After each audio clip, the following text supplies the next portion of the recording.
Tapi tentunya kita ingin mengetahui gitu ya, ini apa sih malam Lailatul Qadar, kan begitu. Salah satu di antaranya ma'asyiral muslimin rahimani wa rahimakumullah, kata para ulama, adalah matahari yang terbit pada pagi harinya tidak semenyilaukan pada hari-hari yang lain. Jadi kalau pada pagi hari yang lain itu matahari benar-benar terbit dengan sangat menyilaukan, pada pagi hari yang malamnya Lailatul Qadar, matahari itu tidak terlalu menyilaukan. Kata sebagian para ulama, karena banyaknya para malaikat berjubel pada malam Lailatul Qadar. Itu salah satu di antara cirinya. Para ulama. Bismillahirrahmanirrahim. Assalamualaikum warahmatullahi wabarakatuh. إن الحمد لله نحمده ونستعينه ونستغفره ونستهديه ونتوب إليه ونعوذ بالله من شرور أنفسنا وسيئات أعمالنا من يهده الله فلا مضل له ومن يضلل فلا هادي له أشهد أن لا إله إلا الله وحده لا شريك له وأشهد أن محمدا عبده ورسوله صلى الله عليه وعلى آله وصحبه ومن اهتدى بهداه وقتفى أثره إلى يوم الدين وسلم تسليما كثيرا. أما بعد، معاشر المسلمين والمسلمات، حاضرين حاضرات jamaah Masjid Darul Razzaq yang semoga senantiasa dirahmati dan diberkahi oleh Allah Subhanahu wa taala. Marilah kita senantiasa memanjatkan puji dan syukur kita kepada Allah Subhanahu wa taala yang memberikan karunia, memberikan kemudahan, memberikan taufik kepada kita semua pada kesempatan pagi yang berbahagia ini untuk bisa berkumpul dan berjumpa di tempat yang mulia dan tempat yang agung ini. Salawat beserta salam semoga senantiasa tercurahkan kepada Nabi kita Muhammad sallallahu alaihi wasallam, kepada keluarga beliau, kepada para sahabat, serta orang-orang yang senantiasa mengikuti sunnah beliau hingga akhir zaman kelak. Ma'asyiral muslimin wal muslimat, hadirin hadirat, bapak-bapak, ibu-ibu, rahimani wa rahimakumullahu jami'an. Pada kesempatan pagi yang berbahagia ini, kita akan sama-sama mengkaji salah satu di antara pembahasan yang penting untuk kita ketahui. Pembahasan yang urgen untuk kita bahas, terutama di 10 hari yang terakhir di bulan Ramadan ini, yaitu tentang bagaimana cara kita atau apa saja kiat yang bisa kita lakukan untuk menyambut salah satu di antara malam yang istimewa, yaitu malam Lailatul Qadar. Karena malam ini ma'asyiral muslimin rahimani wa rahimakumullah adalah malam yang penuh dengan keutamaan dan malam yang penuh dengan keistimewaan. Kita tidak tahu apakah usia kita sampai pada Ramadan yang berikutnya ataukah tidak. Maka pada 10 hari yang terakhir di bulan Ramadan ini sangat layak bagi kita sebagai seorang muslim dan muslimah untuk bisa memaksimalkan diri dalam menyongsong keutamaan dan kemuliaan yang dibawa oleh malam Lailatul Qadar. Ma'asyiral muslimin rahimani wa rahimakumullah, sebelum kita membahas tentang apa saja kiat yang bisa untuk kita lakukan dalam menyambut datangnya malam Lailatul Qadar, perlu untuk kita ketahui tentang satu poin mendasar, yaitu apa definisi atau apa makna dari Lailatul Qadar. Lailatul Qadar ma'asyiral muslimin rahimani wa rahimakumullah tersusun dari 2 kata. Kata yang pertama adalah lailah dan kata yang kedua adalah al-qadar. Lailah maknanya masyhur, artinya adalah malam. Penggunaan tak marbutah pada lafaz lailah menunjukkan jumlah bilangan 1. Jadi Lailatul Qadar adalah 1 malam, tidak berbilang. Jadi Lailatul Qadar, lail adalah malam, penggunaan tak marbutah menunjukkan jumlah bilangan 1, tidak lebih. Maka Lailatul Qadar jumlahnya hanya 1 dalam putaran waktu 1 tahun. Dan malam itu ma'asyiral muslimin rahimani wa rahimakumullah, menurut pendapat yang lebih kuat, dimulai dari tenggelamnya matahari sampai terbitnya fajar. Itu adalah yang dimaksud dengan malam. Ada sebagian para ulama yang mendefinisikan malam itu dimulai dari tenggelamnya matahari sampai terbitnya matahari. Pendapat ini adalah pendapat sebagian ahli bahasa, namun yang sesuai dengan dalil-dalil syar'i, baik itu Al-Quran maupun Sunnah, adalah bahwa malam itu diawali dengan tenggelamnya matahari dan diakhiri dengan terbitnya fajar. Oleh karena itu, kemuliaan yang ada pada malam Lailatul Qadar akan dimulai dari tenggelamnya matahari sampai dengan terbitnya fajar shadiq pada malam tersebut. Kemuliaan itu tidak akan berlanjut sampai dengan terbitnya matahari. Itu adalah makna dari Lailah. Sedangkan Al-Qadar sendiri, ma'asyiral muslimin rahimani wa rahimakumullah, para ulama kita mengatakan bahwa Al-Qadar itu memiliki beberapa makna. Yang paling menonjol dari makna Al-Qadar itu 3. Yang pertama, Al-Qadar artinya adalah kemuliaan. Yang kedua, Al-Qadar artinya adalah takdir atau ketetapan. Kemudian yang ketiga, Al-Qadar artinya adalah ad-dhiq, yaitu kesempitan. Jadi makna Al-Qadar itu mengerucut kepada 3 makna utama. Yang pertama tadi yang telah kita sebutkan, Al-Qadar itu maknanya adalah asy-syaraf, adalah kemuliaan. Sebagaimana Allah Subhanahu wa taala berfirman, "Wa ma qadarullaha haqqa qadrihi." Orang-orang musyrikin yang mensekutukan Allah Subhanahu wa taala, mereka tidaklah memberikan qadar kepada Allah Subhanahu wa taala. Maksudnya mereka tidak memberikan pemuliaan, tidak memuliakan Allah Subhanahu wa taala. Maka berdasarkan makna ini, Lailatul Qadar artinya adalah malam kemuliaan, malam yang penuh dengan keagungan, malam yang penuh dengan kemuliaan. Para salaf mengatakan bahwa kemuliaan yang ada pada malam Lailatul Qadar itu muaranya pada 2 unsur. Yang pertama adalah pada al-amil, pada orang yang mengerjakan amalan-amalan kebajikan dan ketaatan pada malam Lailatul Qadar. Dan yang kedua adalah al-amal, adalah pada amal ibadah yang dilakukan pada malam Lailatul Qadar. Jadi nilai seorang muslim tatkala dia mengerjakan ketaatan pada malam Lailatul Qadar akan bertambah. Dan demikian pula dengan nilai amalan yang dia kerjakan pada malam Lailatul Qadar akan bertambah di hadapan Allah Subhanahu wa taala.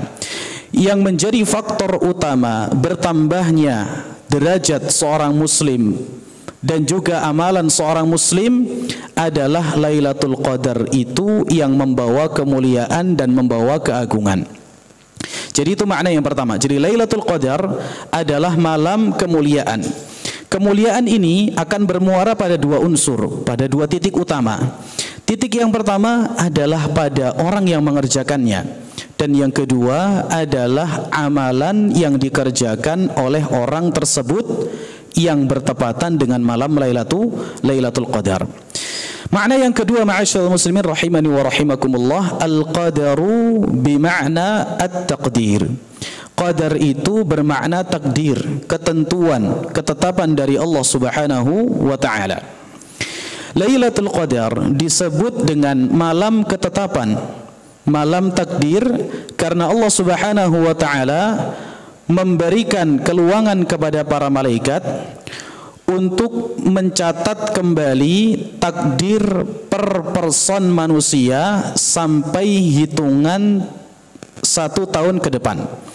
Jadi kalau kita bicara masalah takdir ma'asyiral muslimin rahimani wa rahimakumullah, takdir itu ada beberapa macam. Yang pertama ada namanya at-taqdiru al-azali. Takdir yang sifatnya azali. Takdir ini adalah takdir yang termuat di Lauhul Mahfuz. Sebelum penciptaan alam semesta ini berupa segala isinya, baik itu malaikat, para jin, para manusia dan semuanya, Allah Subhanahu wa taala telah mencatat takdir semua makhluk ini di Al-Lauhul Mahfuz, di satu lembaran yang mahfuz. Mahfuz itu artinya adalah terjaga. Lauhul Mahfuz menghimpun semua jenis takdir. Namun proses berjalannya takdir, eksekusi takdir yang kita kenal dengan istilah qada itu belum ada. Nah, itu semua terhimpun di satu tempat, yaitu Lauhul Mahfuz. Dan itulah yang dikenal dengan at-taqdirul azali. Kemudian yang kedua ada yang berikutnya adalah at-taqdirul umri. Adalah takdir seusia manusia. Dari mulai ditiupkan ruh usia 121 hari. Mulai dari nutfah, kemudian alaqah, mudghah. Masing-masing adalah 40 hari, dikalikan 3 berarti hari ke 120. Hari yang ke 121 Allah Subhanahu wa taala akan mengutus malaikat kepada janin tersebut untuk mencatat takdirnya, diambil dari Lauhul Mahfuz. Khusus untuk orang tersebut akan dicatat semua yang berkaitan dengan orang tadi, mulai dari hartanya, kemudian rizkinya, kapan dia sakit, kapan dia sehat, kemudian menikah atau tidak, kalau menikah istrinya berapa gitu ya, sampai dia meninggal dunia. Itu semua tercatat di at-taqdirul umri, yang merupakan ketetapan, merupakan takdir yang juga diambil dari Lauhul Mahfuz. Kemudian ada fase takdir yang berikutnya, yaitu at-taqdirul hauli. Takdir hauli itu adalah takdir tahunan, berlaku dari mulai awal malam Lailatul Qadar sampai nanti datang Lailatul Qadar tahun berikutnya. Jadi takdir yang sifatnya azali tadi, yang sudah diambil kepada takdir umri, yang fokus kepada satu person tertentu, maka akan dikhususkan lagi. Allah Subhanahu wa taala akan bagi-bagi lagi sesuai dengan tahun usia orang tersebut. Gitu ya. Itulah yang disebut sebagai takdir al-hauli. Nah, pada malam Lailatul Qadar ini ma'asyiral muslimin rahimani wa rahimakumullah, ada pemisah-misahan takdir sesuai dengan usia manusia dalam kurun waktu 1 tahun ke depan. Jadi kalau ini malam ke berapa ini Pak? Malam ke 23 berarti ya. Kalau seandainya tadi malam adalah malam Lailatul Qadar, maka tadi malam adalah penetapan takdir. Para malaikat kembali mencatat catatan takdir untuk masing-masing kita dalam jangkauan 1 tahun ke depan. Itulah yang disebut dengan takdir al-hauli. Nah, karena proses penetapan ini ma'asyiral muslimin rahimani wa rahimakumullah terjadi pada malam Lailatul Qadar, maka malam itu dinamakan dengan malam takdir, malam penetapan takdir bagi setiap umat manusia. Allah Subhanahu wa taala mengatakan fiha yufraqu kullu amrin hakim. Pada malam tersebut, yaitu malam Lailatul Qadar, Allah Subhanahu wa taala akan memisah-misah ketetapan takdir yang sudah muhkam bagi setiap umat manusia, bagi setiap person, individu manusia. Kemudian yang ketiga, ma'asyiral muslimin rahimani wa rahimakumullah, Lailatul Qadar, qadar di situ maknanya adalah ad-dhiq. Artinya adalah kesempitan. Jadi salah satu di antara makna al-qadaru adalah ad-dhiq, adalah sempit. Disebut dengan Lailatul Qadar sebagai malam yang sempit adalah karena pada malam tersebut Allah Subhanahu wa taala memberikan izin secara kauni. Allah Subhanahu wa taala memberikan izin secara kauni kepada para malaikat untuk turun ke muka bumi ini. Sebagian para ulama kita mengatakan malaikat yang turun adalah malaikat yang berada di Sidratul Muntaha. Namun pendapat-pendapat semacam ini ma'asyiral muslimin rahimani wa rahimakumullah dikomentari oleh sebagian para ulama bahwa belum diketahui adanya pengkhususan dalil khusus siapakah malaikat yang Allah Subhanahu wa taala turunkan ke muka bumi. Yang ada Allah Subhanahu wa taala menjelaskan secara umum. Allah mengatakan tanazzalul malaikatu warruhu fiha. Di dalam malam Lailatul Qadar itu para malaikat itu akan turun bersama dengan ar-ruh. Ar-ruh yang dimaksud di dalam ayat ini adalah malaikat Jibril. Jadi para malaikat Allah Subhanahu wa taala tidak menjelaskan siapakah malaikat tersebut. Apakah malaikat pada langit pertama atau malaikat langit kedua atau malaikat langit ketiga atau yang lain sebagainya. Tidak ada dalil yang khusus yang menjelaskan hal tersebut sehingga para ulama kita mengatakan malaikat yang turun itu jumlahnya sangat banyak. Dalam hadis yang diriwayatkan oleh Imam Ahmad dan dihasankan oleh Syekh Al-Albani rahimahullahu taala dalam silsilatul ahadits as-sahihah, di mana Nabi SAW menjelaskan bahwa para malaikat yang turun itu pada malam tersebut aktsaru min adadil hasa, lebih banyak jumlahnya daripada bilangan pasir kerikil yang ada di muka bumi. Menunjukkan kepada kita bahwa bumi yang kecil ini akan didatangi oleh para malaikat dengan bentuk ciptaan yang luar biasa. Malaikat Jibril saja ma'asyiral muslimin rahimani wa rahimakumullah, satu sayapnya kata Nabi SAW, satu sayap malaikat Jibril itu saddal ufuk, bisa memenuhi, bisa menutup ufuk. Itu satu sayapnya. Bagaimana dengan sayap-sayap yang lain yang kita tahu malaikat Jibril itu sayapnya ada sekitar 600. Ada malaikat yang sayapnya 1, ada malaikat yang sayapnya 2, ada malaikat yang sayapnya 3, malaikat yang begitu besar, ya, yang tidak mengetahui besar fisik mereka kecuali Allah Subhanahu wa taala. Wa ma ya'lamu junuda rabbika illahu, dan tidak ada yang mengetahui persis tentang pasukan Rabbmu kecuali hanya Allah Subhanahu wa taala saja. Maka malaikat yang sudah begitu banyak dengan postur fisik yang sangat besar, mereka semua berbondong-bondong turun ke bumi pada malam tersebut. Dan ini menunjukkan kepada kita ma'asyiral muslimin rahimani wa rahimakumullah bahwa pada malam Lailatul Qadar akan terjadi ad-dhiq, kesempitan. Para malaikat akan turun ke bumi, mengisi masjid-masjid Allah Subhanahu wa taala, mengisi rumah-rumah, dan kemudian mereka akan membawa keselamatan, membawa kebaikan dan membawa rahmat dari Allah Subhanahu wa taala. Jadi malam Lailatul Qadar adalah malam yang penuh dengan kemuliaan. Malam yang di dalamnya ditetapkan takdir, dan malam yang di dalam malam tersebut para malaikat akan turun. Semua ini ma'asyiral muslimin rahimani wa rahimakumullah, meskipun maknanya ada 3, para ulama kita mengatakan tapi muara ketiga penafsiran ini tetaplah satu, yaitu malam kemuliaan. Baik itu kita maknai Lailatul Qadar adalah malam sempit karena turunnya malaikat. Makanya kalau malam Lailatul Qadar itu terik matahari itu tidak menyilaukan di pagi-pagi hari yang lainnya. Karena para malaikat saat itu banyak sekali berada di muka bumi, ya, yang kemudian mereka akan bersiap naik ke atas langit.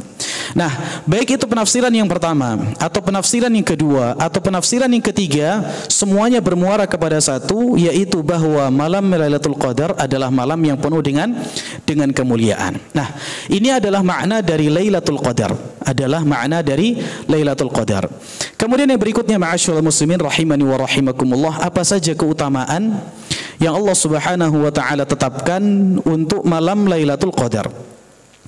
Kalau kita bicara tentang keutamaan, keagungan malam Lailatul Qadar, tentunya sangat banyak sekali. Di antaranya adalah apa yang Allah Subhanahu wa taala sebutkan dalam surat Al-Qadar.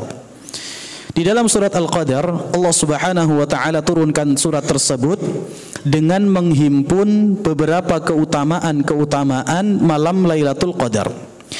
Yang pertama, ma'asyiral muslimin rahimani wa rahimakumullah, malam Lailatul Qadar itu adalah malam yang Allah Subhanahu wa taala tetapkan menjadi momentum bagi turunnya Al-Qur'an dari Lauhul Mahfuz menuju Baitul Izzah, Ka'bah yang ada di langit yang pertama. Jadi langit itu ada 7 lapis, 7 tingkatan. Tingkatan pertama, tingkatan kedua, sampai dengan tingkatan yang ke-7. Masing-masing tingkatan tersebut, ma'asyiral muslimin rahimani wa rahimakumullah, memiliki Ka'bah. Sebagaimana Allah Subhanahu wa taala juga menetapkan di dunia itu ada Ka'bahnya. Ka'bah di dunia dia akan sejajar terus ke atas dengan Ka'bah yang ada di setiap langit. Langit yang pertama itu ada Ka'bah. Ka'bah itu, Ka'bah yang di langit pertama disebut dengan Baitul Izzah. Ka'bah yang ada di ke-7, di langit yang ke-7 disebut dengan apa Pak? Baitul Ma'mur. Allah Subhanahu wa taala menurunkan Al-Qur'an sebagaimana pendapat atau penuturan dari Ibnu Abbas yang dinukil oleh Al-Imam Ibnu Jarir At-Tabari dalam tafsir beliau, menyatakan bahwasanya Allah Subhanahu wa taala menurunkan Al-Qur'an itu dari Lauhul Mahfuz menuju Baitul Izzah pada malam Lailatul Qadar. Allah Subhanahu wa taala menetapkan kemuliaan bagi malam ini dengan dijadikan momentum di masa yang lampau sebagai malam tatkala Allah Subhanahu wa taala menurunkan Al-Qur'an dari Lauhul Mahfuz menuju Baitul Izzah. Kemudian ini Al-Qur'an ini diturunkan secara keseluruhan diturunkan. Baru kemudian tatkala Nabi sallallahu alaihi wasallam diutus oleh Allah Subhanahu wa taala, Allah turunkan Al-Qur'an itu munajjaman, mufassalan. Allah Subhanahu wa taala turunkan secara berkala sesuai dengan ketetapan dari Allah Subhanahu wa taala. Dan fase turunnya Al-Qur'an yang kedua ini bukan dari Lauhul Mahfuz, tapi Allah Subhanahu wa taala kembali berbicara. Kemudian didengar oleh malaikat Jibril, kemudian oleh malaikat Jibril disampaikan oleh Nabi kita Muhammad sallallahu alaihi wasallam. Jadi itu adalah momentum yang sangat luar biasa yang Allah Subhanahu wa taala tetapkan kepada malam Lailatul Qadar. Allah jadikan malam tersebut memiliki kemuliaan berupa malam yang mana Allah menurunkan Al-Qur'an dari Lauhul Mahfuz menuju Baitul Izzah. Kemudian yang kedua, ma'asyiral muslimin rahimani wa rahimakumullah, di antara keutamaan dari malam Lailatul Qadar adalah Allah Subhanahu wa taala mensifati malam tersebut dengan malam yang penuh dengan keberkahan. Allah Subhanahu wa taala mengatakan, inna anzalnahu fi lailatin mubarakah. Sesungguhnya kami menurunkan Al-Qur'an pada malam yang diberkahi. Ini menurut pendapat mayoritas para ulama. Jadi mayoritas para ulama kita mengatakan yang diturunkan oleh Allah pada ayat ini adalah Lailatul Qadar, adalah Al-Qur'an. Allah Subhanahu wa taala menurunkan Al-Qur'an pada malam yang penuh dengan keberkahan. Nah, Allah Subhanahu wa taala menjadikan malam Lailatul Qadar itu adalah malam yang penuh dengan keberkahan. Dan keberkahan yang dimaksud, ma'asyiral muslimin rahimani wa rahimakumullah, adalah banyaknya kebaikan yang Allah Subhanahu wa taala tetapkan untuk malam Lailatul Qadar.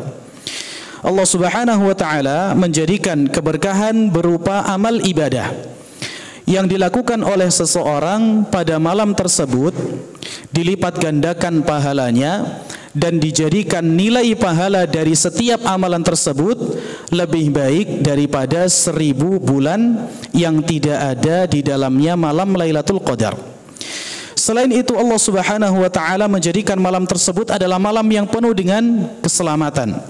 Allah Subhanahu wa taala menjadikan malam tersebut malam yang di dalamnya penuh sesak dengan para malaikat. Allah Subhanahu wa taala menjadikan malam tersebut adalah malam yang Allah menetapkan takdir yang baik. Jadi semua hal yang berkaitan dengan malam Lailatul Qadar tidak ada yang buruk. Oleh karena itu Allah Subhanahu wa taala mensifati malam tersebut sebagai malam yang penuh dengan keberkahan. Ya, la fi lailatin mubarakah, pada malam yang penuh dengan berkah. Apa itu berkah? Berkah itu ma'asyiral muslimin rahimani wa rahimakumullah adalah thubutul khairil ilahi wa nama'uhu wa ziyadatuhu. Yang dimaksud dengan keberkahan itu adalah tetapnya kebaikan Allah Subhanahu wa taala dan juga berkembangnya kebaikan tersebut. Jadi kalau kita dengar ada istilah berkah dan yang lain sebagainya, ya, dan tentunya kehidupan kita adalah kehidupan yang penuh dengan berkah. Nabi SAW banyak sekali mengajarkan kepada kita untuk meminta keberkahan, bahkan mendoakan keberkahan untuk orang lain. Makanya kalau ada orang baru menikah, doanya apa Pak? Jazakallahu khairan? Tidak. Doanya adalah barakallahu laka wa baraka alaika wa jama'a bainakuma fi khair. Ya. Dan yang lain sebagainya. Ada orang yang keliru dalam belajar, Nabi SAW mendoakan keberkahan. Barakallahu laka. Semoga Allah memberikan keberkahan kepadamu. Jadi yang dimaksud dengan keberkahan itu adalah thubutul khairil ilahi. Kata Imam Al-Kafawi dalam kitab beliau Al-Mufradat. Jadi ketetapan atau tetapnya kebaikan dari Allah Subhanahu wa taala. Wa nama'uhu wa ziyadatuhu. Kebaikan itu tetap pada sesuatu, kemudian kebaikan itu akan bertambah, kebaikan itu akan berkembang. Dan sebagian para ulama kita menambahkan satu lagi, yaitu istimrar, yaitu bersifat terus menerus. Jadi yang dimaksud dengan kebaikan itu adalah satu perkara yang Allah Subhanahu wa taala akan menjadikan kebaikan darinya tetap pada perkara tersebut. Kebaikan itu akan berkembang dan juga akan bersifat istiqomah, akan bersifat istimrar, terus menerus, continue.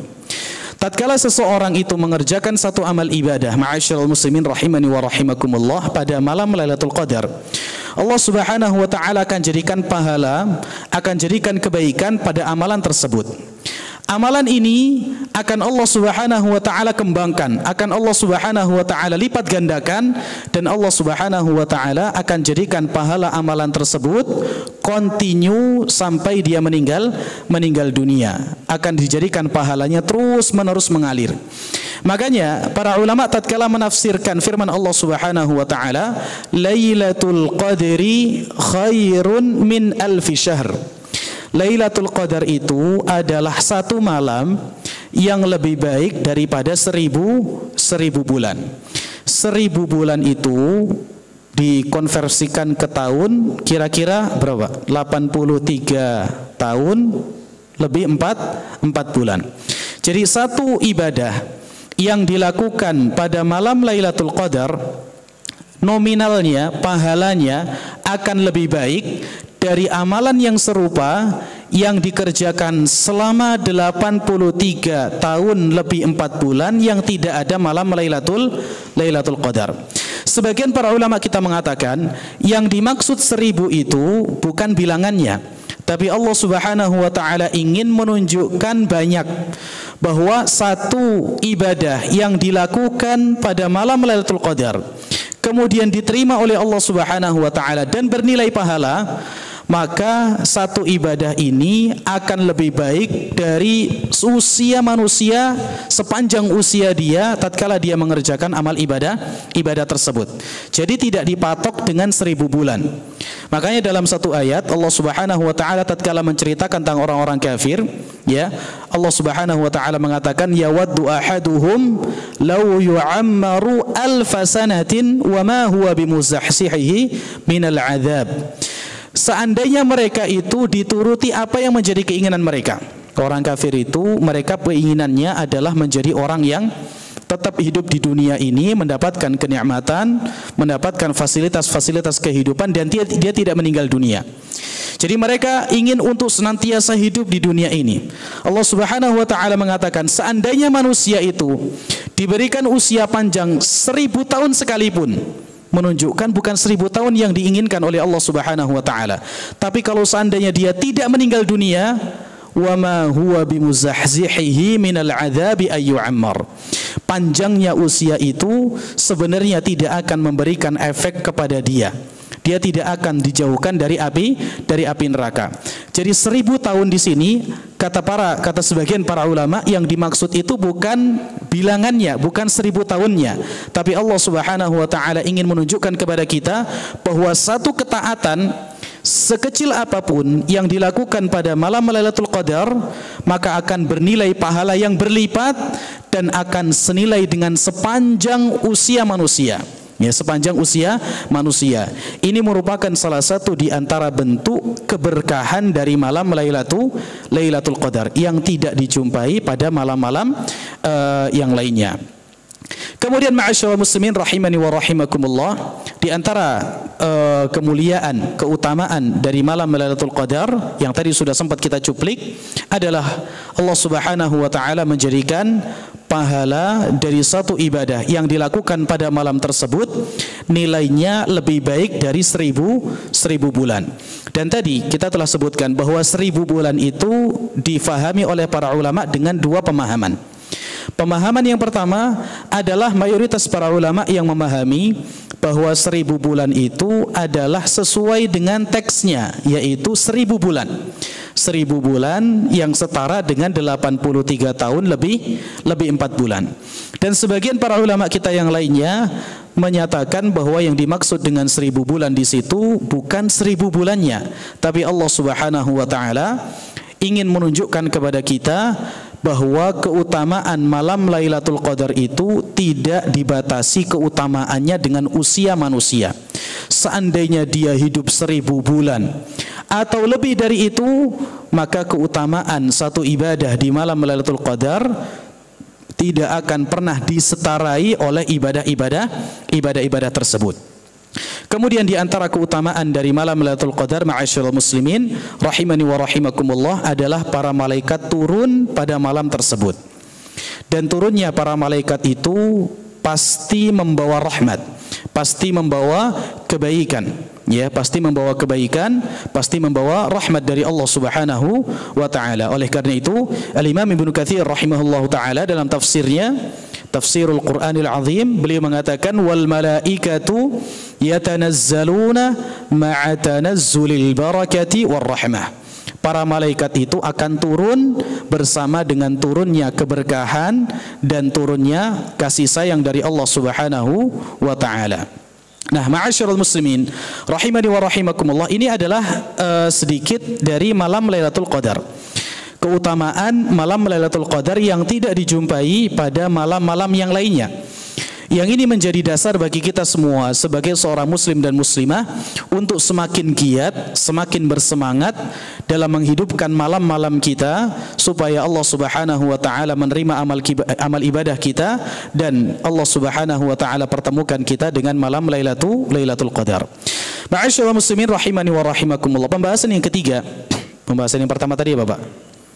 Definisi atau makna dari malam Lailatul Qadar. Kita jelaskan makna malam dan kita jelaskan makna Al-Qadar.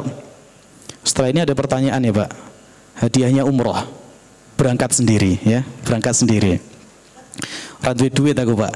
Berangkat sendiri. Kemudian yang kedua adalah tentang keutamaan dari malam Lailatul Qadar. Kemudian yang ketiga, ma'asyiral muslimin rahimani wa rahimakumullah, bagaimana kiat untuk memaksimalkan diri di 10 hari yang terakhir di bulan Ramadan agar Allah Subhanahu wa taala menerima amal ibadah kita dan semoga salah satu di antara amal ibadah tersebut ya bertepatan dengan malam Lailatul Qadar. Ma'asyiral muslimin rahimani wa rahimakumullah, kiat yang pertama agar ibadah kita benar-benar memiliki kualitas yang baik adalah mendasari semua ibadah dan rutinitas dengan penuh keimanan. Itu adalah poin pertama. Poin yang sangat mendasar ma'asyiral muslimin rahimani wa rahimakumullah, khususnya di 10 hari yang terakhir di bulan Ramadan ini, adalah memperbaiki kualitas keimanan kita kepada Allah Subhanahu wa taala. Karena ibadah itu dia akan besar atau kecilnya nilai pahala ditentukan dengan seberapa besar keimanan seseorang kepada Allah Subhanahu wa taala dalam mengerjakan ibadah tersebut. Makanya Nabi SAW tatkala berbicara tentang Lailatul Qadar, beliau SAW mengatakan, man qama Lailatul Qadri imanan wahtisaban ghufira lahu ma taqaddama min dhanbi. Barang siapa yang mengerjakan qiyam, yang menghidupkan malam Lailatul Qadar dengan penuh keimanan dan juga mengharapkan pahala, maka akan diampuni dosa-dosanya yang telah lalu. Sebagian para ulama kita mengatakan dosa-dosa yang akan diampuni itu semua dosa, mencakup dosa besar dan mencakup dosa kecil.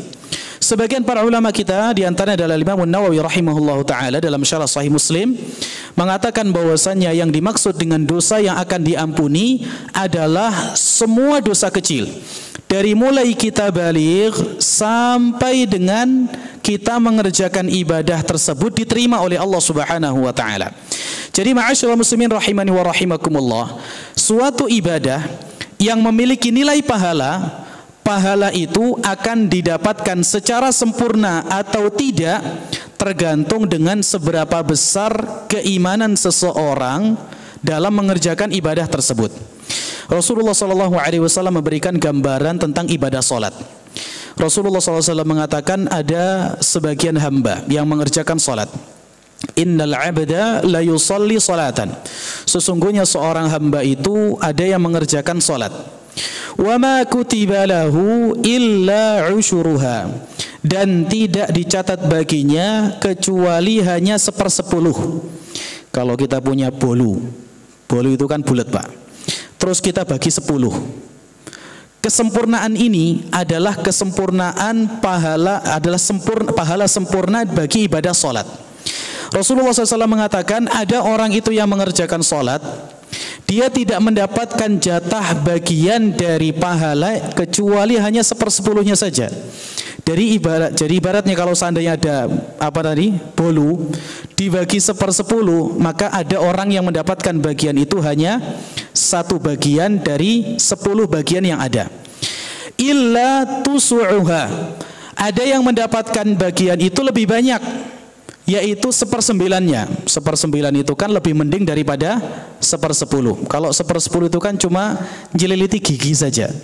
Kemudian yang kedua, yang berikutnya, illa thumunuha. Atau dia tidak mendapatkan jatah pahala kecuali 1/8-nya. Illa subu'uha, kecuali 1/7-nya. Illa sudusuha, kecuali 1/6-nya. Sampai kata Nabi SAW, illa nisfaha, kecuali setengahnya. Jadi kalau ada orang yang mengerjakan satu ibadah dengan satu komando yang sama, satu imam yang sama, di satu masjid yang sama, di satu waktu yang sama, di satu sholat yang sama, bahkan bisa jadi keduanya saudara kembar, pahalanya bisa berbeda tergantung seberapa besar nilai keimanan yang ada pada diri seorang tersebut. Makanya semua janji Rasulullah SAW, semua amalan yang isinya ampunan, itu tergantung seberapa besar keimanan seseorang terhadap hal tersebut. Tidak berbeda dengan obat. Obat itu tergantung seberapa besar Pak? Bukan mindset. Orang itu kalau dia datang ke seorang dokter, dia mengatakan saya itu kok kurang jos, kurang mantep kalau tidak diobati sama Pak Fulan. Saya kalau nggak minum pil 5 langsung itu kok rasanya nggak mantep. Itu namanya apa itu, Pak? Sugesti. Kadang-kadang obat itu sebenarnya sama, takarannya sama. Nggak mungkin pabrik obat itu ya, kalau buat obat takarannya beda-beda, tidak. Jadi semuanya semuanya sama. Tapi kadang-kadang yang membuat obat itu mandi, tahu mandi, Pak? Apa bahasa Indonesia mandi? Manjur, gitu ya. Bahasa Jawa itu mandi. Manjur atau tidak itu seberapa besar sugesti dia terhadap hal tersebut. Nah, tidak berbeda jauh, saya tidak mengatakan sama ya, tidak berbeda jauh dengan itu adalah keimanan. Ya, keimanan ibadah kepada Allah Subhanahu wa taala, semakin besar nilai keimanan seorang hamba, tatkala dia mengerjakan satu ibadah kepada Allah Subhanahu wa taala, maka nilai pahala yang akan didapatkan itu akan besar pula. Semakin besar nilai pahalanya, maka akan semakin besar nilai keimanannya, maka akan semakin besar nilai pahalanya, nilai kesempurnaan yang didapatkan dari ibadah tersebut. Jadi meskipun 30 hari itu semuanya man qama ramadhana imanan wa ihtisaban ghufira lahu ma taqaddama min dhanbi. Man shoma ramadhana imanan wa ihtisaban ghufira lahu ma taqaddama min dhanbi. Belum tentu orang yang berpuasa atau orang yang mengerjakan qiyamul lail mendapatkan pahala yang sempurna, belum tentu diampuni semua dosanya. Kenapa? Karena yang menjadi titik utama dari pengampunan itu adalah seberapa besar keimanan dia dalam mengerjakan ibadah tersebut. Makanya para ulama kita mengatakan, di antaranya adalah Imam Shon'ani rahimahullahu taala yang kemudian diikuti oleh Syekh Muhammad bin Shalih Al-Utsaimin, bahwa ibadah-ibadah tadi, man qama ramadhana, man shoma ramadhana, para ulama kita mengatakan pengampunan itu hanya akan didapatkan bagi orang yang mengerjakan sholat tarawih secara full bulan Ramadan. Kalau bulan Ramadannya itu 30 hari, maka salah satu di antara syarat mendapatkan pengampunan itu adalah sholat tarawih full setiap malam, tidak ada yang tidak ada yang bolong. Demikian pula apabila Ramadannya itu 29 hari, maka disyaratkan mengerjakan sholat tarawih 29 kali untuk mendapatkan keutamaan tersebut. Dan ini sebagai bukti keimanan dia terhadap ibadah sholat tarawih. Ya, ibadah sholat tarawih. Makanya kalau ada orang itu yang tarawihnya bolong-bolong, hari ini sholat tarawih, besok libur, ya, nonton bola, kemudian besok lagi sholat lagi, besok lagi libur lagi, nonton balapan mobil misalnya, kalau seandainya ada gitu ya, dan yang sebagainya. Kalau sholatnya itu bolong-bolong tanpa ada uzur syar'i, maka dia tidak akan mendapatkan keutamaan ghufira lahu ma taqaddama min dzanbi. Kenapa? Kata para ulama, karena yang menjadi titik inti adalah seberapa besar kualitas keimanan dia dalam mengerjakan ibadah tersebut. Orang itu kalau mengerjakan ibadah terus kemudian mandek karena males, besok lagi uzur, besok lagi alasan, besok lagi sholat karena malu dan sebagainya, menunjukkan ada yang bermasalah pada keimanannya. Makanya kata para ulama, man qama ramadhana ay yahtamilu qiyama jami'i layali, mengandung kemungkinan yang dimaksud itu adalah mengerjakan qiyam Ramadan di semua malam bulan Ramadan. Maka tatkala kita masuk ke 10 akhir bulan Ramadan ini, ma'asyiral muslimin rahimani wa rahimakumullah, yang perlu untuk kita perhatikan adalah mempertebal keimanan. Jangan sampai ada satu ibadah yang kita lakukan, yang kita kerjakan, yang kita amalkan, namun didasari karena faktor urusan-urusan perkara yang remeh. Artinya tatkala kita mengerjakan salat, mengerjakan ibadah, bersedekah, membaca Al-Quran, tidak ada keimanan yang mendorong ibadah tersebut, hanya dianggap sebagai rutinitas belaka. Itu adalah poin yang pertama. Yang kedua, ma'asyiral muslimin rahimani wa rahimakumullah, adalah memperbaiki kualitas ibadah-ibadah yang wajib. Jadi di 10 hari yang terakhir di bulan Ramadan ini, yang menjadi tombak utama ibadah seseorang itu adalah memperbaiki ibadah-ibadah yang wajib. Salat kita yang wajib, ibadah-ibadah yang lain yang sifatnya wajib kita perbaiki. Karena itulah yang menjadi tombak utama seseorang dalam melangkah menuju perjalanannya dia kepada Allah Subhanahu wa taala. Dalam sebuah hadis qudsi, Rasulullah sallallahu alaihi wasallam meriwayatkan dari Allah Subhanahu wa taala, Allah Subhanahu wa taala berfirman, "Man 'ada li waliyan faqad adzantuhu bil harb." Barang siapa yang memusuhi para waliku, ini wali ini bukan wali majdzub, tapi wali yang benar-benar Allah Subhanahu wa taala pilih mereka sebagai orang-orang yang diberikan taufik berupa keimanan dan juga ketakwaan kepada Allah Subhanahu wa taala. Jadi wali Allah itu siapa saja. Kita bisa jadi wali atau tidak, Pak? Ini mayoritas sudah jadi wali ya, Pak ya. Wali murid ya. Wali murid atau wali santri. Taib. Jadi kita semua punya potensi untuk menjadi wali Allah Subhanahu wa taala. Dan wali Allah bertingkat-tingkat sesuai dengan kadar keimanan dan juga ketakwaan dia kepada Allah Subhanahu wa taala. Makanya Allah mengatakan, ya, ala inna awliya Allahi la khaufun 'alaihim wa la hum yahzanun alladzina amanu wa kanu yattaqun. Sesungguhnya para wali-wali Allah Subhanahu wa taala tidak ada rasa takut yang menghinggapi mereka dan tidak ada rasa kecemasan yang menghantui mereka. Sesungguhnya mereka adalah orang-orang yang bertakwa, orang-orang yang beriman dan bertakwa kepada Allah Subhanahu wa taala. Setiap orang yang beriman dan juga bertakwa kepada Allah Subhanahu wa taala dengan keimanan dan ketakwaan yang benar sesuai dengan ketetapan dari Allah Subhanahu wa taala, bukan hanya namanya saja, saya namanya apa? Mukmin. Ya, berarti saya adalah wali Allah Subhanahu wa taala. Tidak. Tapi Allah Subhanahu wa taala yang menilai seseorang beriman atau tidak. Sesungguhnya mereka adalah wali-wali Allah Subhanahu wa taala. Kata Allah, "Man 'adali waliyan faqad adzantuhu bil harb." Barang siapa yang memusuhi waliku, maka sungguh dia telah mengobarkan bendera peperangan kepadaku. Kemudian Allah Subhanahu wa taala mengatakan, "Wa ma taqarraba ilayya 'abdi bi syai'in ahabba ilayya mimma aftaradtuhu 'alaihi." Tidak ada satupun amal ibadah yang paling aku cintai dari seorang hamba untuk dia jadikan sebagai tangga untuk mendekatkan diri kepadaku, kecuali dengan amal-amal fardu yang aku tetapkan kepada dia. Jadi tatkala kita masuk kepada 10 hari yang terakhir di bulan Ramadan, yang paling penting untuk kita jaga adalah apa? Adalah mengerjakan ibadah yang wajib, terutama seperti sholat subuh dan yang lain sebagainya. Jangan sampai kita disibukkan dengan perkara-perkara yang sunnah, tapi perkara yang wajib kita lalaikan. Kemudian yang berikutnya, ma'asyiral muslimin rahimani wa rahimakumullah, di antara amalan yang bisa kita maksimalkan di 10 hari yang terakhir di bulan Ramadan adalah membaca Al-Qur'an, kemudian bersedekah dan kemudian beriktikaf, ya.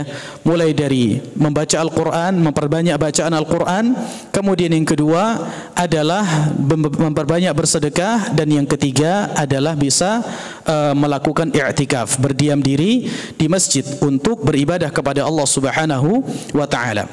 Jadi dia bisa memperbanyak bacaan Al-Qur'an yang sebelumnya 1 pekan bisa khatam, 1 kali di 10 hari yang terakhir bulan Ramadan diusahakan, ya, bisa 2 kali atau 3 kali. Kemudian dia memperbanyak sedekah. Setiap malam di bulan Ramadan usahakan dia menyisihkan sebagian hartanya untuk bersedekah, ya. Hartanya, uangnya, makanannya, bisa dengan buku dan yang lain sebagainya. Ustaz, saya setiap hari senyum, ya. Senyum adalah sedekah. Bukan itu yang dimaksud, ya. Tatkala dia mengeluarkan apa yang dia miliki. Allah Subhanahu wa taala mengatakan, "La tanalul birra hatta tunfiqu mimma tuhibbun." Kalian tidak akan mencapai titik puncak kebaikan kecuali kalian menginfakkan, mengeluarkan apa yang kalian cintai. Jadi tatkala kita bersedekah, ma'asyiral muslimin, di 10 hari yang terakhir di bulan Ramadan ini, usahakan itu adalah merupakan sedekah terbaik yang kita miliki.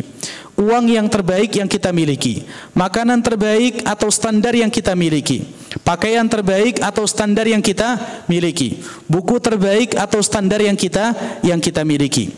Allah Subhanahu wa taala mengatakan, "Wala tayammamul khabitha minhu tunfiquna walastum biakhidhi." Dan janganlah kalian menyengaja untuk mengambil harta-harta yang buruk untuk kalian infakkan, padahal kalian kalau seandainya diberi tidak akan mau. Jadi tatkala kita berinfak, khususnya di 10 hari yang terakhir di bulan Ramadan, usahakan itu adalah infak terakhir, ya, sedekah bukan terakhir, ya, infak terbaik, sedekah terbaik yang kita miliki. Nah, kemudian yang terakhir, ma'asyiral muslimin rahimani wa rahimakumullah, di antara ibadah yang bisa kita lakukan di 10 hari yang terakhir di bulan Ramadan adalah dengan i'tikaf. Dan i'tikaf ini adalah seseorang berdiam diri di masjid. Para ulama kita berselisih pendapat tentang batasan minimal i'tikaf. Dalam mazhab Syafi'iyah, sependek yang kami ketahui, i'tikaf itu bisa dimaknai dengan seseorang nongkrong sesuai dengan uruf masyarakat. Apabila uruf masyarakat sudah menyebut itu sebagai nongkrong, gitu ya, berdiam diri, maka itu sudah cukup. Oleh karena itu, kalau seseorang masih terpaut dengan kegiatannya di pabrik dan yang lain sebagainya, atau bekerja sebagai satpam dan dia harus masuk malam dan kegiatan-kegiatan yang lainnya, dia bisa meniatkan i'tikaf tatkala dia berdiam di masjid. Tatkala ada kesempatan dia mengerjakan salat isya misalnya, tatkala dia berangkat setelah salat maghrib, dia niatkan untuk i'tikaf. Kemudian dia mengerjakan salat isya disambung dengan salat tarawih, berdiam diri setengah jam atau 1 jam atau 1 jam setengahnya, dia niatkan untuk i'tikaf. Kemudian dia pulang. Tatkala pulang, maka dia telah mendapatkan beberapa pahala, termasuk di antaranya adalah pahala i'tikaf. Semakin panjang i'tikafnya, maka semakin besar nilai pahala. Allah Subhanahu wa taala mengatakan, wala tubashiruhunna wa antum aakifuna fil masajid. Dan janganlah kalian cumbui istri-istri kalian dalam kondisi kalian sedang melakukan i'tikaf. Ini salah satu di antara dalil yang dikatakan oleh para ulama sebagai sandaran disyariatkannya mengerjakan i'tikaf. Dan i'tikaf ma'asyiral muslimin tujuannya adalah untuk berdua-duaan dengan Allah Subhanahu wa taala. Bukan nongkrong, gitu ya. Kadang-kadang i'tikaf dijadikan ajang untuk apa? Untuk nongkrong, untuk bisnis. Semuanya dibawa ke masjid. Laptopnya dibawa ke masjid, gambar bangunannya dibawa ke masjid, kasurnya, makanannya, kopinya, semuanya dibawa apa? Dibawa ke masjid. Baca Quran sebentar, ngobrol. Baca Quran sebentar, ngobrol. Setelah ngobrol, tidur. Jadi i'tikaf yang seharusnya nilai utamanya, kata Imam Ibnu Qayyim, adalah untuk melatih jiwa seseorang, ya, persiapan seseorang untuk berdua-duaan dengan Allah Subhanahu wa taala, justru dia pakai untuk perkara-perkara yang semacam itu. Itu adalah perkara yang perlu untuk dihindari. Jadi tatkala seseorang itu i'tikaf, jadikan itu adalah momentum di mana dia tidak memiliki keterpautan dengan perkara dunia.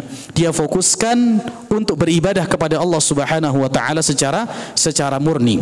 Dia gunakan untuk membaca Al-Qur'an, berzikir, berdoa, ya, beristighfar, memperbanyak doa Allahumma innaka afuwun tuhibbul afwa fa'fu anni dan yang lain sebagainya. Bukan berarti pegang HP haram. Boleh sesuai dengan kebutuhannya. Yang paling utama adalah seseorang meninggalkan itu semua dan dia hanya terpaut dengan Allah Subhanahu wa taala. Ma'asyiral muslimin rahimani wa rahimakumullah, demikianlah yang bisa kita bahas pada kesempatan pagi hari ini. Sebelum kita tutup, kita review kembali pembahasan yang sudah kita bahas pada kesempatan malam hari ini. Secara umum ada 3 poin. 3 poin pembahasan. Yang pertama adalah tentang definisi dari Lailatul Qadar. Kemudian yang berikutnya, definisi tadi mencakup batasan malam itu disepakati oleh semua para ulama, diawali dengan tenggelamnya matahari, namun ujung dari malam dipersisikan oleh para ulama. Mayoritas para ulama, di antaranya juga dalam mazhab Syafi'iyah, mengatakan bahwa ujungnya malam itu berakhir dengan terbitnya fajar shadiq.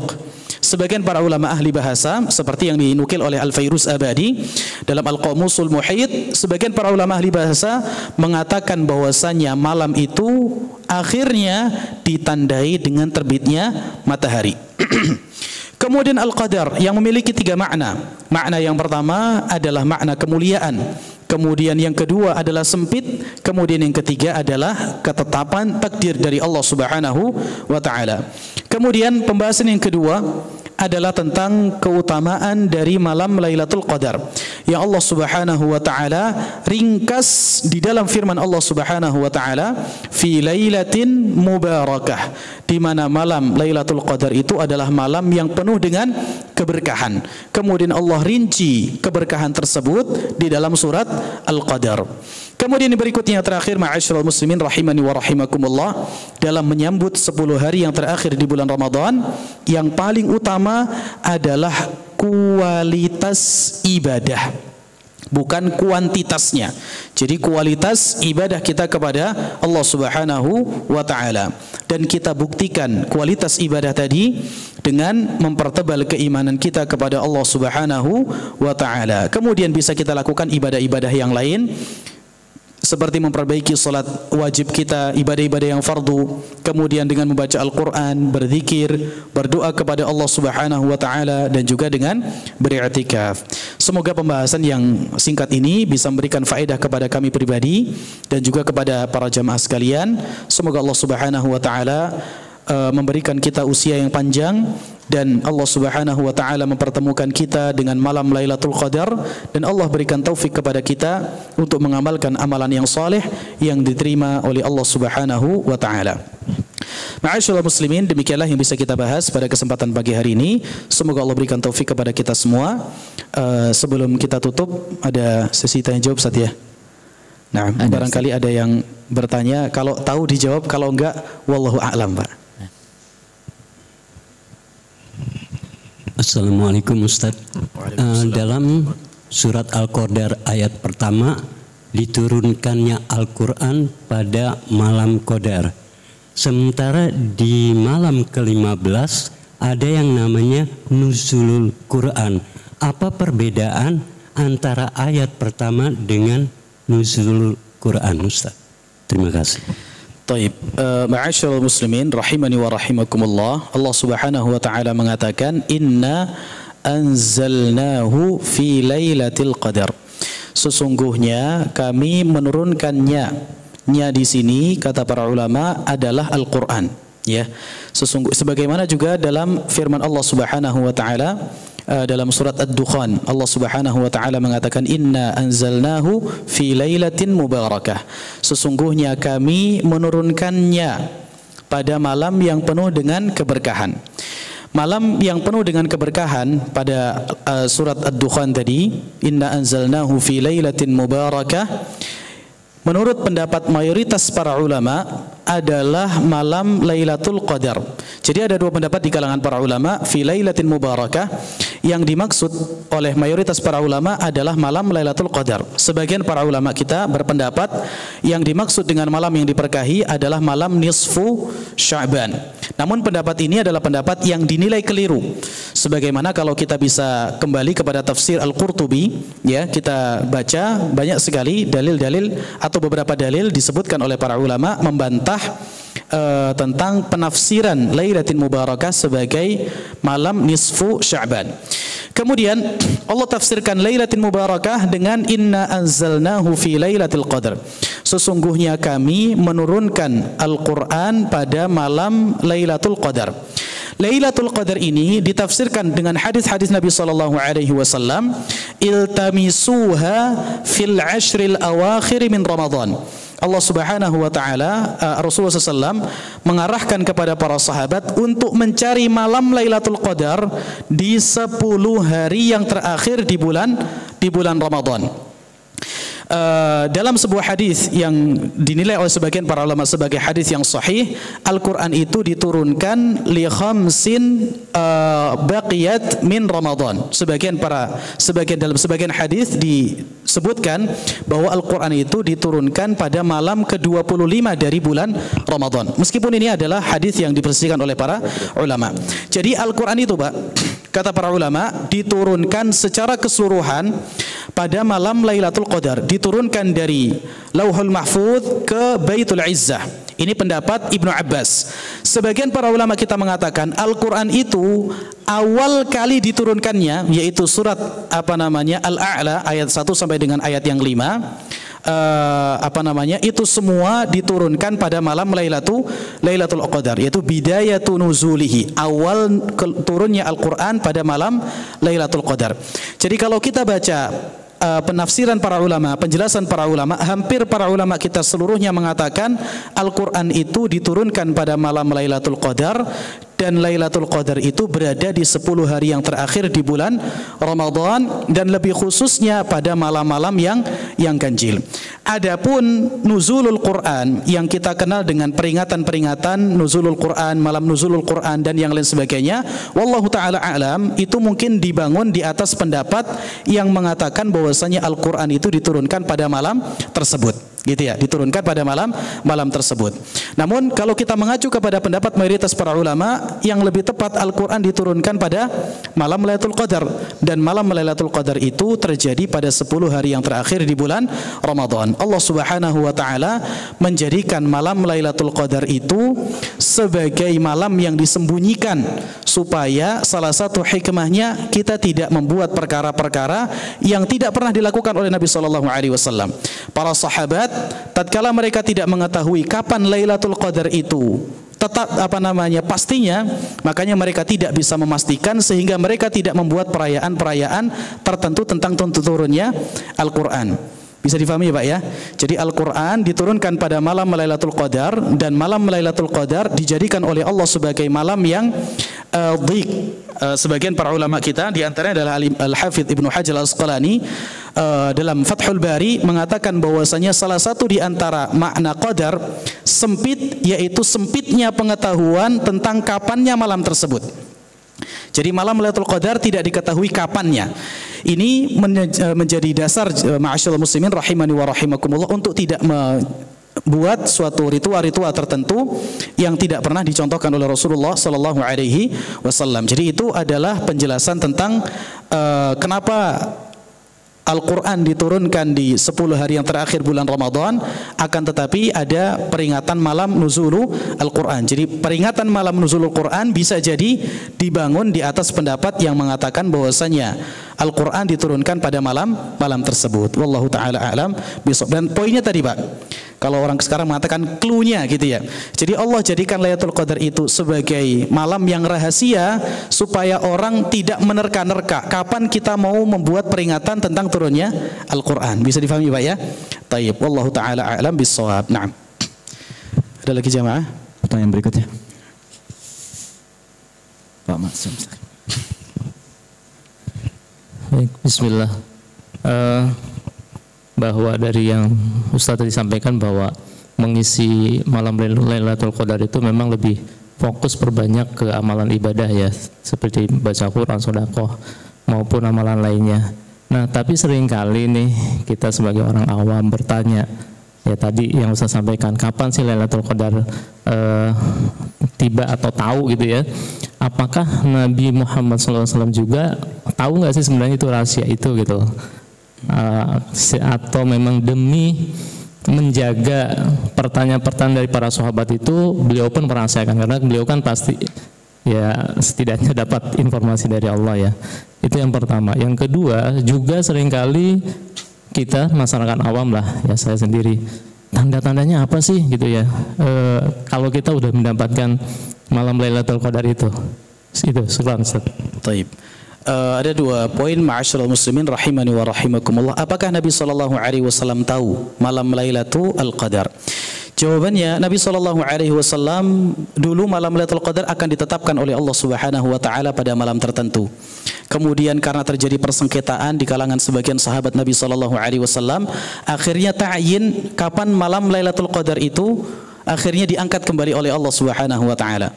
Makanya salah satu di antara faedah yang juga disebutkan oleh para ulama, tatkala kita memasuki 10 hari yang terakhir di bulan Ramadan, maka kita hilangkan semua perkara yang berkaitan dengan orang lain. Hasad, iri, dengki, perseteruan dan yang lain sebagainya, itu kita hilangkan, karena itu menjadi salah satu di antara sebab dicabutnya keberkahan dari Allah Subhanahu wa taala. Kalau seandainya tidak ada perseteruan pada zaman Nabi SAW, Allah Subhanahu wa taala akan berikan pengetahuan kepada beliau yang bisa disampaikan informasi tersebut kepada kita, kapankah malam Lailatul Qadar itu pastinya. Karena kemudian dicabut oleh Allah Subhanahu wa taala, maka Nabi SAW hanya mengatakan iltamisuha fil witri minal ashril awakhir min Ramadan. Cari saja di malam-malam yang ganjil di 10 hari yang terakhir di bulan Ramadan. Jadi itu adalah poinnya. Pernah akan disampaikan ilmu tersebut dari Allah Subhanahu wa taala, kan tapi dicabut karena terjadinya persengketaan di kalangan, bukan persengketaan ya, bahasa persengketaan itu terlalu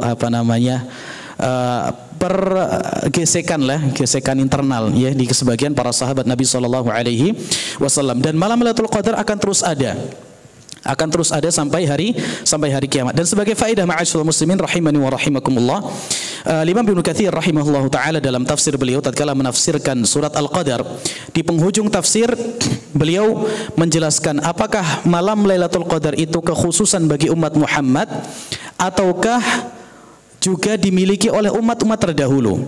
Ada dua pendapat di kalangan para ulama. Sebagian ulama mengatakan Lailatul Qadar itu khusus bagi umatnya Nabi Muhammad SAW. Pendapat yang kedua, dan ini yang dikuatkan oleh Imam Ibnu Katsir rahimahullahu taala, bahwa Lailatul Qadar itu sudah ada sejak zaman dahulu. Sejak Allah Subhanahu wa taala menetapkan bulan-bulan itu ada, Allah Subhanahu wa taala juga menetapkan adanya malam Lailatul Qadar. Namun keutamaan yang ada pada malam Lailatul Qadar itu menjadi kekhususan umatnya Nabi Muhammad SAW. Jadi Lailatul Qadarnya itu sudah ada sejak zaman dahulu, akan tetapi keutamaannya hanya berlaku bagi umatnya Nabi Muhammad SAW. Kemudian ma'asyiral muslimin rahimani wa rahimakumullah, apa ciri-ciri malam Lailatul Qadar, gitu ya? Apa ciri-ciri malam Lailatul Qadar? Ini juga menjadi pembahasan yang juga dibahas oleh para ulama.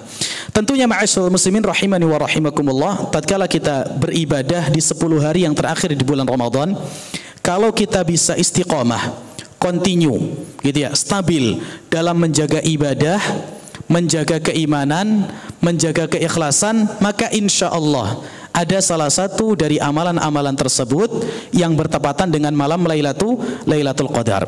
Tapi tentunya kita ingin mengetahui, gitu ya, ini apa sih malam Lailatul Qadar, kan begitu. Salah satu di antaranya ma'asyiral muslimin rahimani wa rahimakumullah, kata para ulama, adalah matahari yang terbit pada pagi harinya tidak semenyilaukan pada hari-hari yang lain. Jadi kalau pada pagi hari yang lain itu matahari benar-benar terbit dengan sangat menyilaukan, pada pagi hari yang malamnya Lailatul Qadar, matahari itu tidak terlalu menyilaukan. Kata sebagian para ulama, karena banyaknya para malaikat, burjubel para malaikat tatkala malam Lailatul Qadar. Itu salah satu di antara cirinya. Para ulama tidak membahas terlalu panjang tentang ciri-ciri malam Lailatul Qadar. Sedikit ciri yang mereka sebutkan, itu semua untuk memberikan motivasi supaya tidak seperti yang dilakukan oleh sebagian orang. Jadi kalau malam 21 atau malam 23 atau malam 27 semangat. Tapi kalau malam-malam yang lain apa? Tidak semangat, gitu ya. Malam ini Mas, ayo Mas kita itikaf. Alah, kemarin saya sudah itikaf malam 21, sekarang jadwalnya nonton bola, gitu ya. Misalnya semacam itu. Nah, ini kejadian. Diajak itikaf, ini malam genap ini jatah saya jalan-jalan sama istri, gitu ya. Ngabuburit malam hari, ngabuburit sore nggak bisa beli bakso, ngabuburit malam bisa beli bakso. Ya, jadi semacam itu. Wallahu taala a'lam bissawab. Na'am. Ada lagi jamaah? Dari ibu-ibu apa ada pertanyaan?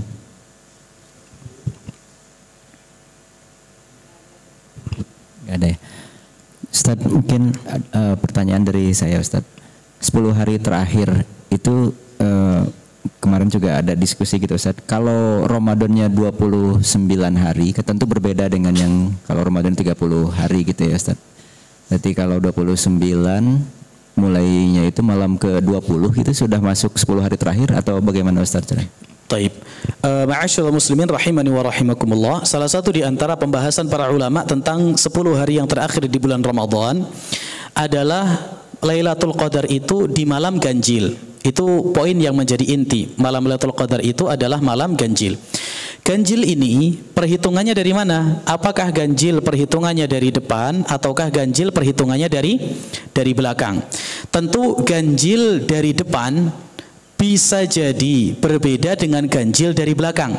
Malam ganjil dari depan itu bisa jadi berbeda dengan malam ganjil dari belakang. Malam 21 itu adalah malam ganjil dari depan.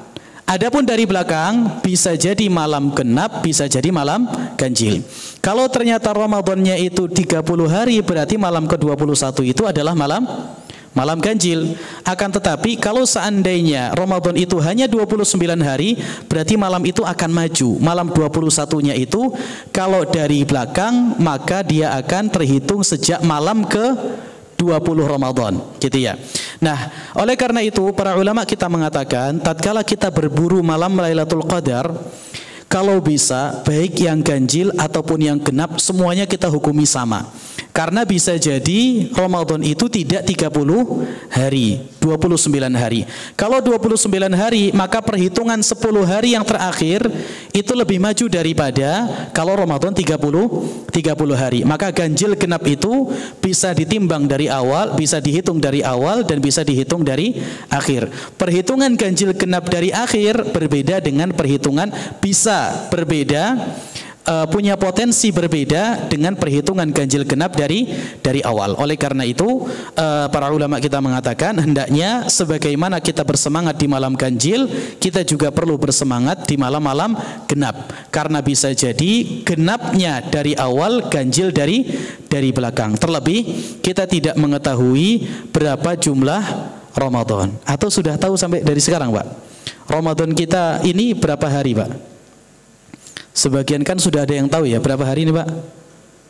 30 hari. Ada yang sudah menetapkan 30 hari, ada yang belum tahu kapan lebarannya. Intinya kita bersemangat di setiap malam di bulan Ramadan. Wallahu taala a'lam bissawab. Ada lagi? Ada lagi, silakan. Banyak pertanyaan. Ya. Jadi misalnya Ustaz, tentang malam Lailatul Qadar itu, malamnya itu waktu lokal kota masing-masing ataukah malam menurut satu kota, misalkan malamnya di Arab itu, terus apakah itu berlaku untuk berputar gitu, misalkan, jadi misalkan kalau Indonesia Papua duluan gitu kan, kayak tahun baru kan gitu terus Bali, nah terus baru nih Cilengsi gitu. Kalau misalkan seperti safari gitu, sebenarnya kita bisa ngintip dong, misalkan bro di Papua di sana gimana tanda-tandanya gitu, ini malam Lailatul Qadar nggak? Kalau nggak kita ngaji nih gitu. Gimana Ustaz? Terima kasih. Taib, na'am, barakallahu fik. Jawabannya ma'asyiral muslimin rahimani wa rahimakumullah, yang pasti malam Lailatul Qadar itu adalah satu malam. Para ulama kita mengatakan lailun itu jenis malam. Kalau saya mengatakan nimtu lailan, saya tidur malam. Lailan itu berapa malam kamu tidur? Terserah. Yang penting saya tidur malam, itu lailan. Kalau lailatan tak marbutoh di akhir seperti yang tadi sudah kita sebutkan, tak marbutoh itu menunjukkan jumlah satu. Tufahun itu artinya apel. Jadi kalau saya mengatakan akaltu tufahan, saya makan apel. Berapa yang kamu makan terserah. Bisa 1, 2 atau banyak. Kalau saya mengatakan akaltu tufahatan, saya makan 1 buah apel. Lailatul Qadar tidak ada yang menyebut Lailul Qadar, tapi Lailatul Qadar menunjukkan malamnya itu satu. Pertanyaan yang berikutnya, malam mana yang dijadikan patokan? Apakah malam Arab Saudi? Apakah malam Mekah? Atau malam Papua? Malam Cilengsi? Atau malam yang apa?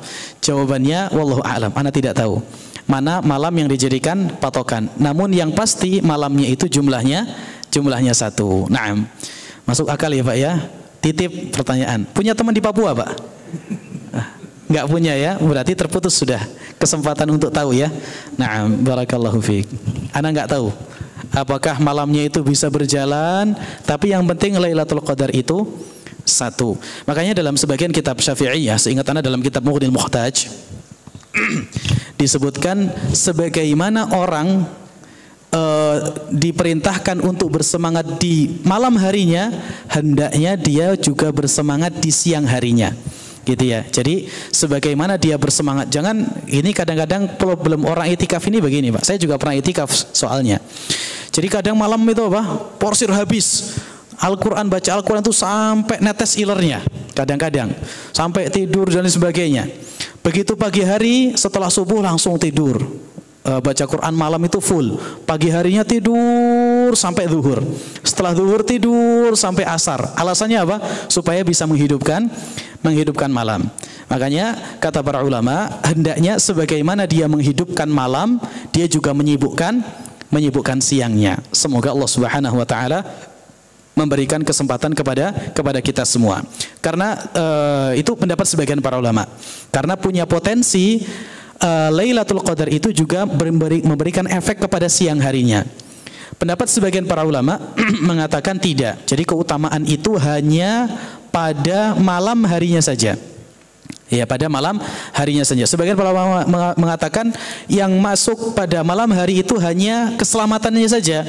Karena Allah mengatakan salamun hiya hatta matla'il fajr. Jadi yang dibatasi dengan terbitnya fajar itu hanya keselamatan. Adapun keutamaan bisa berlaku terus sampai siang, kata sebagian para ulama. Sebagian yang lain mengatakan tidak. Karena Lailatul Qadar Allah sebutkan dengan nama Lailah, malam. Dan malam itu hanya terbatas dengan terbitnya fajar. Wallahu ta'ala a'lam bissawab. Naam. Cukup jamaah, ada lagi? Satu lagi. Afwan terakhir, Afwan pencerahannya. Setelah Ustaz menjelaskan tadi tentang Lailatul Qadar, keutamaan dan ciri-ciri Lailatul Qadar, adakah dari ciri-ciri orang yang mendapatkan Lailatul Qadar, Ustaz? Butuh pencerahannya atau penjelasannya, Ustaz. Taib. Di dalam tafsir Al-Qurtubi, beliau menukil pendapat sebagian para salaf. Saya lupa namanya. Jadi salah satu di antara, bukan ciri-ciri, tapi keutamaan. Keutamaan orang yang mendapatkan malam Lailatul Qadar itu adalah dia memiliki keutamaan yang lebih. Jadi secara fisik dia tidak ada, tapi nilai dia di sisi Allah Subhanahu wa taala itu yang bertambah.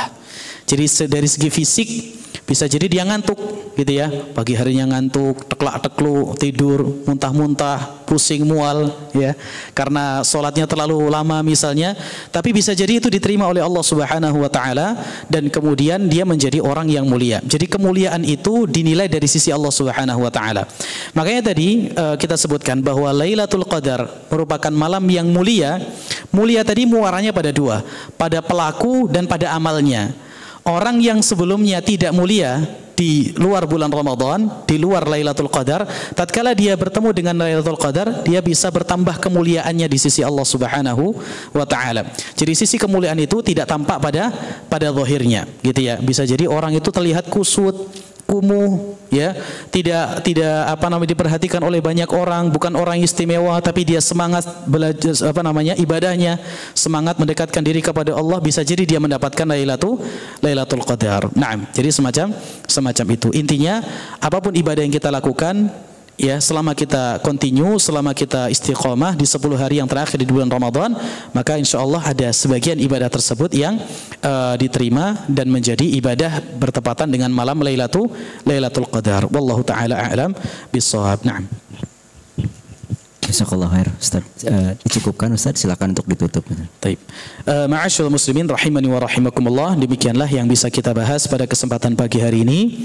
Kurang lebihnya saya mohon maaf apabila ada yang keliru, maka itu murni dari saya dan dari syaitan. Apabila ada yang baik, maka silakan diambil dan itu adalah karunia dari Allah Subhanahu wa taala dan taufik darinya. Semoga apa yang kita bahas bisa memberikan manfaat kepada kita semua, dan kita tutup wassallallahu wasallam ala nabiyina Muhammad. Subhanakallahumma wa bihamdika asyhadu an la ilaha illa anta astaghfiruka wa atubu ilaik. Wassalamualaikum warahmatullahi wabarakatuh.